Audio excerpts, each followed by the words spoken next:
Les potos, comment ça va? Aujourd'hui, vidéo un peu spéciale, car comme tu l'as vu dans le titre, on va parler de l'actualité Demon Slayer. Parce que voilà, peut-être que comme tu le sais déjà, il y a des choses qui ont été annoncées prochainement. Du coup, je trouvais ça logique de vous faire un petit résumé des informations et j'en profiterai aussi pour vous donner mon point de vue. Mais les potos, avant ça, l'étape des 200 abonnés a été franchie et ça fait vraiment plaisir. Continuez à m'envoyer de la force et go doubler pour la prochaine étape. Un like, un abonnement, un partage ou un commentaire, tu fais comme tu veux mon poteau. Allez, on enchaîne parce qu'on a pas mal de choses à se dire.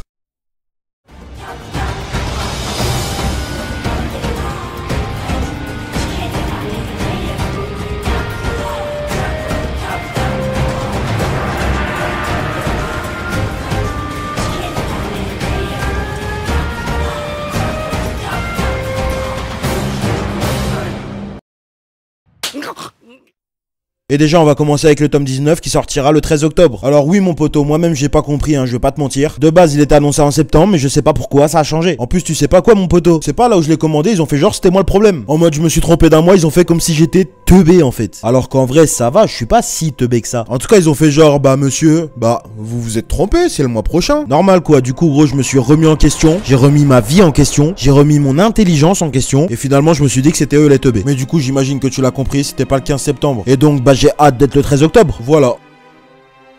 Et d'ailleurs, il y a autre chose qui va sortir le 13 octobre, mon poteau. Et c'est le jeu Demon Slayer, intitulé The Inokami Chronicle.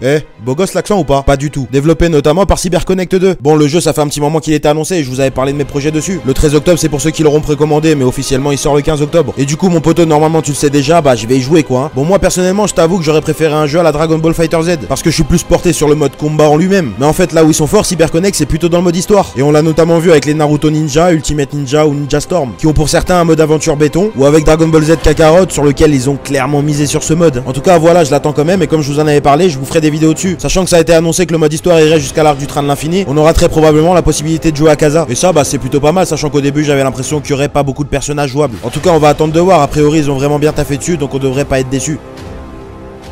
Maintenant on va parler de la raison probable pour laquelle t'es là mon poteau, c'est-à-dire l'animé. Oui parce qu'il y a enfin eu des annonces officielles. Et là mon gars je te dis tout de suite qu'on va avoir de quoi se mettre sous la chico. Parce que la saison 2 reprend le 5 décembre au Japon. Ce qui veut dire qu'en France on l'aura dans la foulée. La saison 2 sera intitulée Yukaku N et elle traitera sur l'arc du quartier des plaisirs. C'est également annoncé que le premier épisode durera 1 heure. Sachant que l'arc en question représente 28 chapitres, on devrait avoir à peu près 16 épisodes. En espérant évidemment qu'ils décident pas de scinder la saison en deux. Mais depuis le temps que c'est en préparation, le poteau je suis plutôt optimiste sur cette question. Et à part ça, autre chose qui peut être intéressant aussi, à partir du 10 octobre c'est l'arc du train de l'infini qui va être disponible. Et du coup il sera scindé en 7 épisodes. Ça leur permettra de détailler un peu plus que ce qui a été fait pour le film. Et il y a notamment une chose que je trouve évidemment très intéressant. Il y aura un épisode dédié à mon gars sûr, à mon boys, à mon brother from another mother, Kyojuro Rengoku. Par contre mon poteau, si tu savais pas de qui j'allais parler, c'est que t'as loupé un épisode. Autrement dit, rien que pour toi, je te mets le top 6 de mes personnages de Demon Slayer en lien de cette vidéo. Cet épisode sera un spin-off sur le passé de Kyojuro. Et notamment si c'est ce que je pense, on le verra à l'œuvre dans une mission. Mais je vais pas trop t'en dire parce que sinon tu connais, je vais m'emballer, après je vais te spoiler, toi tu vas m'insulter, etc., etc. Donc on va gentiment attendre, mais ça va arriver très très vite.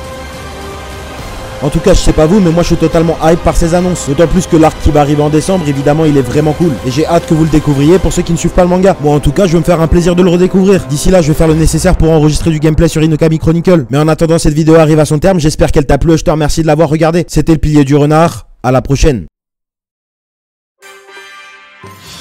死なず川が新入りごときの頭突きを食らうとはな。あれは実にいい頭突きだった。ああ、ド派手な音がしたぜ。さぞ痛むだろう、南無阿弥陀仏。でもあの子柱に張り合うなんて勇敢なのね。好き放題言いやがって、富岡の邪魔がなきゃ買わせたに決まってんだろ。言い訳がましいな。皆さんお変わりないようで。